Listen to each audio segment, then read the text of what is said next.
O governo federal deixou para a semana que vem o anúncio da autorização de saque pelo trabalhador do Fundo de Garantia do Tempo de Serviço, o FGTS. O próprio governo soltou aos quatro ventos que pretendia liberar o saque do FGTS para aquecer a economia. Criou expectativa de anúncio na cerimônia dos 200 dias de governo ontem, mas teve que recuar. O principal motivo? A construção civil, responsável por mais de 4% do PIB. Ela fez pressão. Rubens Menin, da construtora MRV, e Ricardo Valadares Gontijo, da Direcional Engenharia, conseguiram até um encontro com o presidente Jair Bolsonaro fora da agenda. Nada de ultra secreto, reservado. Eles foram tratar com o Davi Alcolumbre com toda certeza a preocupação com a possível desidratação do FGTS no tocante a Minha Casa Minha Vida é natural, cada um luta por seu espaço. O governo nega que tenha adiado o anúncio por causa da pressão dos empresários. Diz que voltará a conversar com eles e ainda precisa de tempo para calibrar a conta. A ideia, segundo o ministro da Casa Civil, é assinar uma MP na quarta-feira. Na medida que a informação vazou, nós não tínhamos concluído ainda todos os estudos acerca dessa liberação de acesso ao FGTS. É uma questão matemática. A liberação do saque do FGTS encolhe o saldo e o rendimento do fundo de garantia.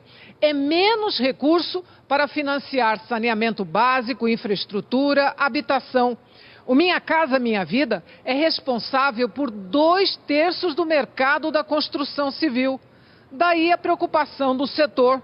O presidente da Câmara Brasileira da Indústria da Construção diz que o orçamento do FGTS para a contratação de obras já está no limite. O que a gente defende é que não pode esvaziar essa caixa d'água. Ela hoje é responsável, essa caixa d'água, por 500 mil empregos diretos.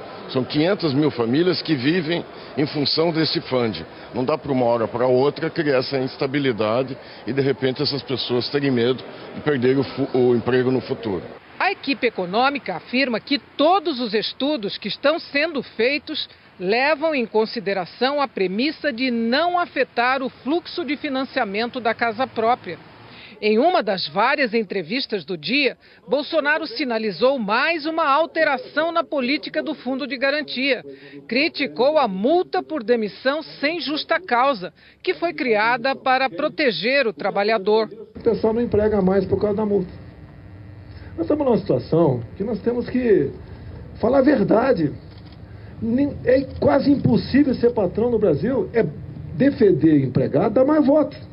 Agora, a verdade é o patrão. Quando questionado se o valor da multa que o trabalhador recebe poderia diminuir, se contradisse. Está sendo estudado, desconheço qualquer trabalho nesse sentido. A oposição criticou. Isso pode ter um ganho no curto prazo, mas gera uma instabilidade muito grande na contratação, lembrando que isto foi determinado porque o trabalhador do setor privado não tem estabilidade. E ao longo da sua vida produtiva não consegue muitas vezes ter a garantia do emprego continuado durante todo o seu período produtivo. As propostas em estudo para a liberação do FGTS não prevêem o fim da multa de 40%. Uma delas prevê o saque de parte do saldo das contas ativas e inativas no mês do aniversário do trabalhador.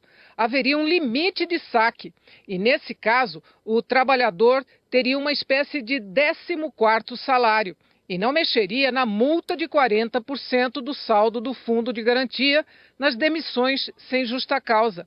Essa proposta injetaria 30 bilhões de reais na economia.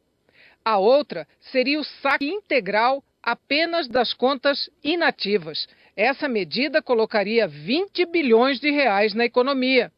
Segundo este economista, o governo tem que avaliar muito bem antes de tomar a decisão. O FGTS tem muitos recursos e não serão 30 bilhões que vão causar assim, um abalo tão sísmico no financiamento para a construção. É óbvio que qualquer injeção de recursos na economia vai trazer algum efeito benéfico.